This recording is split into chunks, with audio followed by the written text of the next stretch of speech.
Magandang araw sa inyo lahat guys. Kung bago ka pa lang sa aking channel, huwag kalimutan pa-hit and like and subscribe. Guys, punta muna tayo dito sa magiging namin strong group Philippines kontra sa Ukraine. Maganda ang pinakitang laro ng strong group namin sa Australia na dominan nila ang basketball yan sa huling minuto ng laro. Si McCollum only score ng 22 points at sinundan ng Likuano ng may 16 points. Kaya asahan natin na maulit din ang kanilang performance natin sa Ukraine. Mukha naman hindi ganun kahirap kalaban ng Ukraine dahil sa tinabakan sila ng China sa huling laban nila sa score na 83-58 na umabot ang kalamangan sa 25 points. Kaya malaki ang posibilidad na makuha ng strong group Pilipinas ang tatlong panalo laban sa Ukraine. Kaya asahan natin guys na lahat ng player ng SGA ay magagawa nila ang kanilang tungkulin lalo na sa Brentos at sila kay Abando.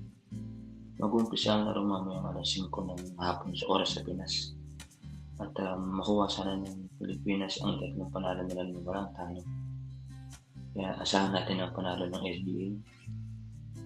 Kaya guys, ano sa tingin niyo? Matatambakan ba ng SDA Pinas ang Ukraine? O bibigyan sila nito ng magandang laban dahil sa gulod niya daw yung bola?